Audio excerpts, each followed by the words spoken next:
Oi, oi. All right. How's it going? I'm Grant, you're you. This is the Doodle Review coming through with a new album to give a spin, chat some fraff about, and then just assign a completely arbitrary score to. Today, we're talking about a little ripper of a garage rock, punk rock album called All of This Awaits You, and it's by Swami and the Bed of Nails. If you've not heard of this group, it's because they're a new outfit formed by the underground punk legend that is John Reis, aka Speedo, aka the Swami. This group includes veteran Swami collaborators from the Night Marchers like Tommy Kitsos on bass and Jason Krokonis on drums, Mark Marino of Dirty Sweet on guitar, and Richard Larson also on drums.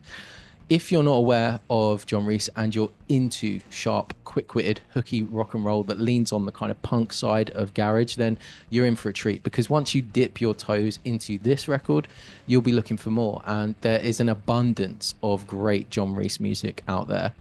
I'm gonna have to go with the abridged version of this artist's discography because it's just so deep. But the cliff notes are that he initially broke through in the influential post-hardcore band Drive Like Jehu.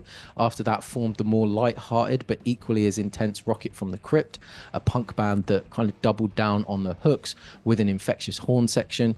After that, the Night Marchers, the Sultans, which is up there as one of my personal favorite Swami projects, and last but certainly not least, Hot Snakes, a group that combined the hooks and energy of Rocket with the dark abrasiveness of Jehu. The Snakes reunited Reis with his Drive Like Jehu counterpart Rick Froberg, who in this group took guitar and lead vocals. The band put out 4 amazing records since the turn of the millennium, and were working on a 5th just last year, or the year before, that was nearly complete when Froberg suddenly and tragically passed away. I take us on that sad detour because it sets the stage for how we got to the Bed of Nails. The reason we've got this record from John Reis so soon after the passing of his best friend is because many of these songs actually came out of the Hot Snakes record, or the recording sessions for it. Speaking to New Noise magazine, the Swami revealed that while these are categorically not Snakes tracks, being in the studio with the band was such an inspirational time that the core of much of the material on this record just kind of came out of being in that writing mindset. While the genesis of this record is steeped in some sadness due to the loss of the punk rock powerhouse that was Rick Froberg, the material here is cathartically upbeat, lightweight, and fun, which is exactly John Reis's speciality. And as a fan, it's really heartening to hear the man still making this shade of music despite the grief he's no doubt processing. I also think it's nice to see this record put out under the band format of Bed of Nails rather than a follow-up solo album to 2022's Ride the Wild Night. Even if it's symbolic, it's just good to see the Swami in his natural habitat, surrounded by and leading like-minded punkers. A lot of my favorite artists can take years between releases because they're so damn self-serious and self-critical during the writing process. And while I appreciate it doesn't work for all forms of music, one thing I absolutely love about the way John Reis writes is that he's open to anything. A couple of tunes here touch on deep topics like the softness of the upcoming generations, on teen hate, or very loosely privacy, but some tunes are about liking ketchup, mustard, and relish. The serious topics are treated with enough humor that you never feel bummed out or pulled away from the punk rock joy, and the dopey subject matter is treated with just enough seriousness that it never veers into parody or joke music material. Reis draws inspiration from anywhere, and I feel like this agility helps him capture and bottle up the great musical ideas as they come to him, rather than kind of catching a riff, waiting for just the right lyrical inspiration to work on it, while in the background the kind of original idea gets stale and loses its magic. Without that approach, a progression like the fast-paced, tension-building, ascending chord crawl in the opening of How Are You Peeling might have stayed as I imagine it probably started, which is a big rock-out climax of another track.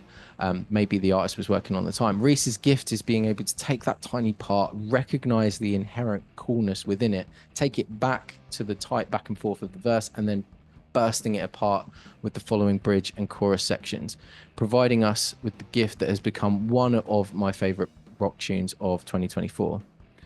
The aforementioned ketchup, mustard, and relish takes a classic Ramones intro, introduces a kind of kitschy synth lead hook to reel you in, and then the classic Reese tactic of a group vocal chant in the chorus combined with some single note guitar bends just to really kind of build that tension. It all comes together to have you singing along, almost forgetting that basically what you're singing about is hot dog toppings. Occasionally, you get the sense that the speed with which lyrical inspiration hits Reese can result in a song feeling maybe finished before maybe it is rare. But on this record, I would say Lost in Bermondsey, which is about exactly what it says on the tin, just feels a bit underbaked. It doesn't have the same twists and turns in the rock and roll arrangement that we've kind of become accustomed to on the rest of the record. It's probably my least favorite, but it by any means doesn't pull the record off course enough to be any sort of issue at all. One thing that Swami never skimps on and is a master of delivering is interesting production within the scope of a short, sharp garage rock release. On the track Harbour Freight, there's a piano strike on the specific part of the chord progression that just hits and blends with the guitar so well. It's like a little sting in the tail of the chord progression every time it comes around. It's so in the pocket. It's incredibly fun to listen to. There's organs used to open things up during the kind of frequent moments of catharsis in the chord progressions, and absolutely scorching tones dialed into the sizzling lead parts. Shock and Awe also adds a killer syncopated percussion and clap segment that makes this rock and roll standard really, really come alive. I'm a big fan of John Reis, and this record is just another in a long line of intensely fun garage rock stompers. I'm going to give this one a 7.1. And before we completely knock it on the head, I'm going to introduce a new component to the ranking system, which is the list. So we know the rating, but does all of this await you make the list? The list I'm speaking of is the intimidatingly long list of albums that I add to when I see one that I would quite like to own on vinyl, and I put it on there and the hope that I'll find it at a reasonable price at some point. So does Speedo, aka John Reis, aka the Swami, make the list? Pff, of course, it's Speedo. Get it on there. Right, other than that, it is time to knock it on the head. Let me know what you're saying about this album if you've heard it. If not, go back to it, check it out, come back, let me know in the comments, and check out other reviews linked in the description below. If you can be asked to do any of that, may as well subscribe, stick around, share some thoughts, show some love, or just have some abuse in the comments. And I'll see you in the next video. Take care, mate. Mine, there you go. Cheers then. Bye.